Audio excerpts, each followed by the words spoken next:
Sorcerer king के पिछले episode में हमने देखा सुंगुन अपने टीममेट्स के साथ बात कर रहा होता है। सुंगुन अपने टीममेट्स को कहता है, मैं तुम लोगों को नई स्किल्स पाने में मदद कर सकता हूँ और तुम लोगों को पावरफुल आइटम्स भी ऑफर कर सकता हूँ, लेकिन इसके लिए तुम्हें कीमत चुकानी होगी। ये सुनकर सुंगुन के टीममेट्स उससे पूछते हैं, कीमत? सुंगुन के टीममेट्स अब सोचने लगते हैं कि जो आइटम सुंगुन देगा वो तो अमेजिंग ही होंगी, लेकिन उसके ऊपर से नई स्किल सिखाना, ये चीज तो काफी ज्यादा पागलपन होगा। सुंगुन अपने टीममेट से कहता है, हाँ तुम्हें इस चीज के लिए कीमत चुकानी होगी और इसीलिए मैं एक फेल सेफ को परफॉर्म करूंगा। मेरे पास एक स्किल है जो कि दो लोगों के बीच में कॉन्ट्रैक्ट को क्रिएट करती है। इस कॉन्ट्रैक्ट के चलते अगर दोनों में से कोई भी कॉन्ट्रैक्ट से हटकर कोई चीज करता है, यानी कि कॉन्ट्रैक्ट को तोड़ देता है, तो उसे अपनी जान गंवानी होगी। मैं तुम लोगों के साथ एक कॉन्ट्रैक्ट को साइन करूंगा और उसके बदले में तुम्हें स्किल दूंगा। सुंगुन की इस मीटिंग के बाद सभी लोग अपने घर पर जाते हैं। हीलर जो कि अपने कमरे में अपने बिस्तर के ऊपर लेटकर सुंगुन की इन बातों के बारे में सोच रही होती है, वो खुद से कहती है, मुझे क्या करना चाहिए। अब तभी हीलर के फोन में उसकी मॉम की तरफ से एक नोटिफिकेशन आता है, जहाँ पर हीलर की मॉम हीलर को एक नए आई स्टोर को खोलने की बात कर रहे होते हैं। हीलर की मॉम पहले ही काफी ऊटपटांग चीजें कर चुकी होती हैं, इसीलिए हीलर अपने मॉम के इस टैक्स से काफी ज्यादा उदास हो जाती है एंड कहती है, मेरा मूड सच में काफी अच्छा था, लेकिन मॉम ने उसे खराब कर दिया। अब हीलर सुंगुन की बात को सोचने लगती है। सुंगुन ने कहा था, तुम लोग इस चीज के बारे में ध्यान से सोच लो, जब तुम डिसाइड कर लो इस चीज के बारे में तो मुझे कांटेक्ट कर देना। हीलर सुंगुन की इस बात के बारे में सोचती है एंड आखिर में वो डिसाइड करती है कि वो इस कॉन्ट्रैक्ट को साइन करेगी।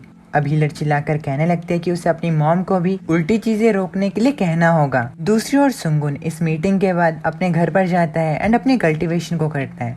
सुंगुन फाइनली इटर्नल इन्हेंसमेंट स्किल को एक्वायर कर लेता है, जिसके बाद उसके बॉडी में उसका ऑरा पॉइंट क्रिएट हो जाता है। इटर्नल एनहांसमेंट एक ऐसी स्किल होती है जो कि यूजर को इस दुनिया की छुपी हुई चीजें जैसे कि दूसरी दुनिया की एनर्जी, ऑरा या नॉलेज को मैनिपुलेट करने में मदद करता है। और एक ऐसी एनर्जी है जो कि खुद लाइफ फोर्स से निकलती है। सुंगुन अपने स्टेटस बार में ऑरा के इतने छोटे से एक्सप्लेनेशन को देखकर कहता है, इसे नहीं पता है कि ऑरा क्या क्या चीजें कर सकता है। अब सुंगुन अपने ऑरा को एक्टिवेट करता है, जिसके बाद वो कहता है, ऑरा को एक इंसान के पूरे लाइफ फोर्स का रिफ्लेक्शन भी कह सकते हैं और इसीलिए बॉडी के अंदर इस पावर को क्रिएट करने से किसी भी इंसान के फिजिकल स्किल ग्रेटली बढ़ सकते हैं। काफी ज्यादा मल्टीपल एडवांस लेवल ट्रेनिंग्स होती हैं जो कि इंसानों को इस पावर को क्रिएट करने में मदद करते हैं और सुंगुन ने भी उनमें से एक एडवांस लेवल ट्रेनिंग को प्रैक्टिस किया होता है। सुंगुन बताता है कि उसने अपनी प्रीवियस लाइफ में ड्रैगन्स हर्ट ट्रेनिंग को प्रैक्टिस किया था। हर्ट के अंदर माना फाउंडेशन को क्रिएट करने से लोग अपनी ब्लड वेसल्स को माना के साथ सर्कुलेट कर सकते हैं, जिसकी वजह से वो ऑरा को क्रिएट कर सकते हैं और इस प्रोसेस के दौरान उनकी बॉडी रिफाइनमेंट से होकर गुजरेगी। सुंगुन बात करता है कि कैसे इस इंटरनल इन्हेंसमेंट को सीखने का एक कारण है। सॉर्सरर्स जो होते हैं वो अपने हर्ट्स के अराउंड माना रिंग्स को क्रिएट करते हैं। इस चीज से सॉर्सरर को माना का सोर्स एंड सॉर्सरर्स की स्ट्रेंथ मिलती है, लेकिन इसकी सिर्फ एक ही प्रॉब्लम है, जैसे जैसे सॉर्सरर्स का टीयर इंक्रीज होता जाता है वैसे ही उनकी माना की डेंसिटी इंक्रीज होती जाती है और इस वजह से जब सॉर्सरर्स टीयर 8 से टीयर 9 पर जाते हैं तो उनका हर्ट इस प्रोसेस के दौरान टूट भी सकता है। सुंगुन बात करता है कि उसने इस प्रॉब्लम को लेकर काफी ज्यादा रिसर्च की। सुंगुन कहता है, मैंने अपनी बॉडी को मैगी से बढ़ाया था एंड ऑरा मास्टर बनकर उसे इवॉल्व किया था, लेकिन इस इश्यू को रोकने का एक और तरीका है और वो है एक स्पिरिचुअल बीइंग बनना। स्पिरिचुअल बीइंग बनने से मैं अपनी फिजिकल बॉडी को छोड़ देता और तब मुझे ये प्रॉब्लम नहीं होती, लेकिन एक स्पिरिचुअल बीइंग बनने से पहले मुझे एक काम करना था और वो था टीयर 10 पर जाना। सुंगुन बात करता है कि उसने इंटरनल इन्हेंसमेंट के साथ इसीलिए प्रैक्टिस की ताकि वो अपनी प्रीवियस लाइफ में टीयर 10 को अचीव कर सके और अपनी बॉडी को इतना ट्रेन कर सके कि वो माना के इंक्रीज होते ही खुद को संभाल पाए। सुंगुन कहता है कि उसने ऑरा मास्टर बनने पर काफी ज्यादा रिसर्च की और बाद में वो एक ऑरा मास्टर बन पाया और ऑरा को अच्छी तरीके से इस्तेमाल करना सीख पाया। मैं इस चीज को अब दोबारा कर रहा हूँ। अपने कल्टीवेशन के कुछ टाइम बाद सुंगुन एक कमरे में बैठा होता है। सुंगुन खुद से कहता है, मैंने नहीं सोचा था कि मुझे शुरुआत से सीखना पड़ेगा। सीखने के लिए बहुत कुछ है, लेकिन उससे पहले चलो फ्यूचर की प्लानिंग की जाए। सुंगुन कहता है, 21वीं सेंचुरी में लोगों के अधिकारों को एक डेमोक्रेटिक सोसाइटी मेंटेन करके रखती है। ये डेमोक्रेटिक सोसाइटी लोगों को बताती है कि उन्हें क्या करना चाहिए और उन्हें उनके बेसिक अधिकारों के बारे में भी एजुकेट करती है। सुंगुन टीयर 10 बनने का प्लान कर रहा होता है, लेकिन टीयर 10 सॉर्सरर बनने के रास्ते में उसे काफी ज्यादा मुसीबतों के लिए तैयार रहना था। सुंगुन टीयर 10 बनने की बात को सोचकर कहता है, वैसे एक बात ये भी है कि इस काम को करने में काफी ज्यादा ऑब्स्टेकल्स जो हैं वो बीच में आएंगे, जैसे कि नेशंस, गवर्नमेंट, बिजनेस, यहाँ तक कि अवेकन लोग भी।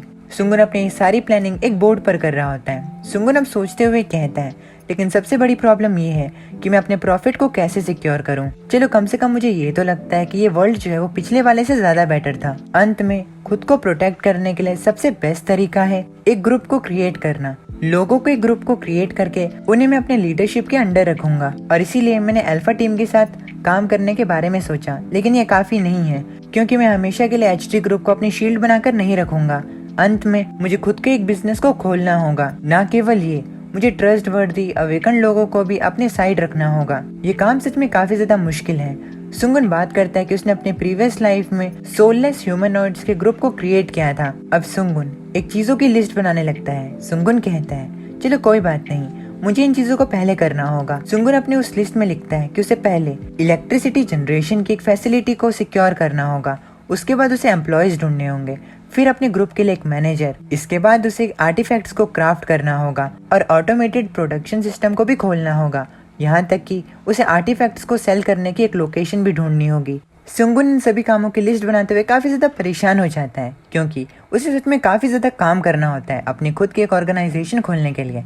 सुंगुन कहता है, मैं बस आराम से अपने माना को स्टैक करना चाहता हूँ, लेकिन मैं इस चीज को हमेशा करते नहीं रह सकता। लोगों को ढूंढना और ग्रुप बनाना ये सब बात का काम है, मैं इसे अभी के लिए छोड़ देता हूँ। मुझे अभी जो चीज़ करनी है वो है अपनी बॉडी को स्ट्रेंथ करना। चलो पहले इलेक्ट्रिसिटी जनरेशन फैसिलिटी को सिक्योर करते हैं, लेकिन मुझे काफ़ी ज़्यादा माना और लोग चाहिए। और तो और मैं ज़मीन के बारे में क्या करूँगा। अब जब सुंगुन ये प्लान बना ही रहा होता है, तभी उसे ली जिसु को कॉल आ जाता है। कॉल पे ली जिसु सुंगुन को बताते हैं कि उसका ऑफर गवर्नमेंट ने एक्सेप्ट कर लिया है। सुंगुन इस बात को जानकर काफी ज्यादा खुश होता है एंड आखिर में वो ली जिसुक को शुक्रिया कहता है। अब सुंगुन अपने फोन को रखता है एंड कहता है, अब काम करने का समय हो चुका है।